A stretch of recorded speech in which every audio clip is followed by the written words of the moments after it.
Thank you all for coming today, and I really appreciate it. And I promise you will learn something good today. So I'm here to talk about the effect of mobile devices on mental health. I am a medical student who has finished 3 years already in my country.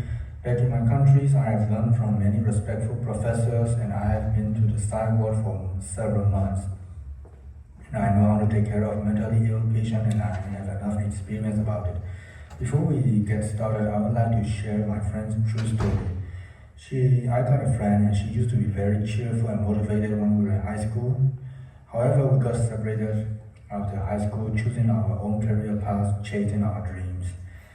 We no longer met in person, but we have Facebook. I saw her happy photos on Facebook and enjoying her life. But after a year, I no longer see her posts, and I thought she was busy, and I can feel that something is going on with her because she just disappeared suddenly. And I'll be back with my story in a few minutes. Today we're gonna look through all these topics. However, we have only 3 main ideas I want you to remember in the end. First, let's look at the etiology. Mental illness is not a single cause of illness, it is multifactorial cause of illness.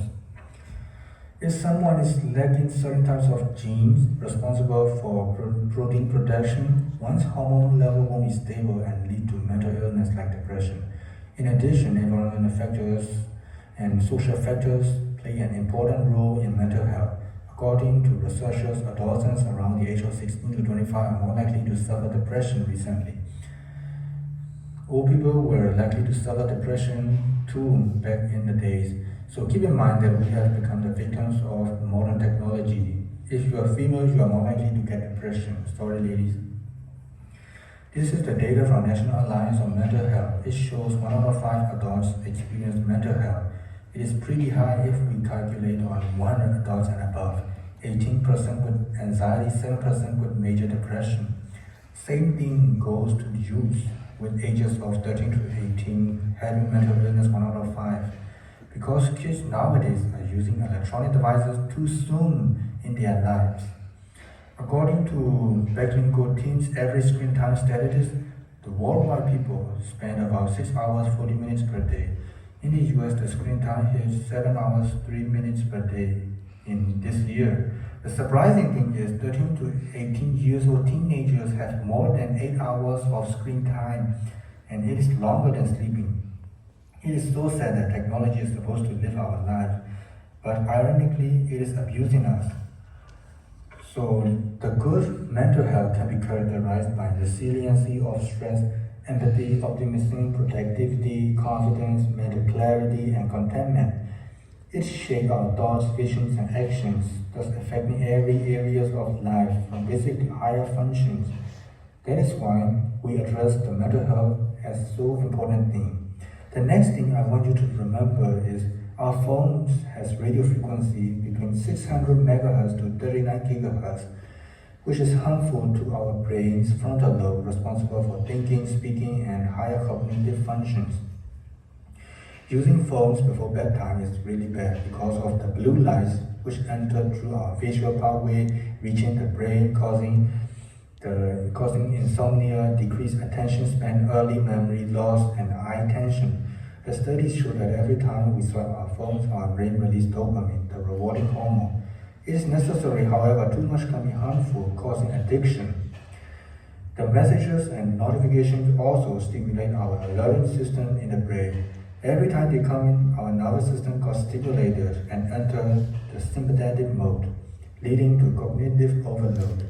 Over time, our nervous system got tired and lack of response. Also, we are human and we like to compare ourselves with others on social media, don't we?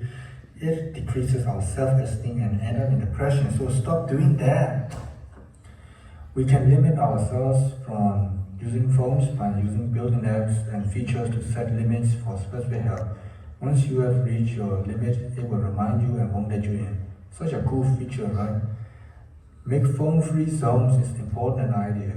For example, you keep your phone away when you use bedroom so that your mama won't be suspicious on you, right? And for also the schedule, separates working hour and fun time. Put phones away when you're working, studying, sleeping, because it is distraction. As a matter of fact, scientists said You should keep your phones 10 feet away when you're sleeping because phones radio frequency disturb your brain's frequency. In the meantime, some young people are sleeping with their earbuds on and keeping their phones closer than the heart. Prioritize your task. Know what's important and what needs to be done first. Every time you are tempted, ask yourself questions about why are you using it? What's the purpose? What's the reason? You can also substitute with physical activities, such as walking, doing exercise, hanging out with friends. Okay, so after all being discussed, I have 3 take-home messages for you. Technology is meant for better life, but it is abusing our mental health through mechanisms that induces mental illness. Remember, we are steering wheels of our lives and we are responsible for our own life. And now, the last thing I want you to know is that it is a fixable problem. We can change the world by start practicing the techniques I have mentioned. In doing so, the population mental health will be much better in the future. Imagine the future, you are happy, free of addiction, creating every moment of love and belonging. So as I promised, let me finish my story in the beginning. So she just disappeared from the social media after 2 years.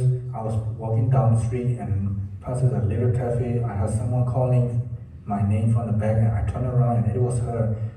I was surprised and we had a little chat. She told me that she was forced to stop using phones and social media and stuff because her parents asked her to do so because she had a depression due to seeing depressive posts, lowering self-esteem and seeing influencers and stars on the social media.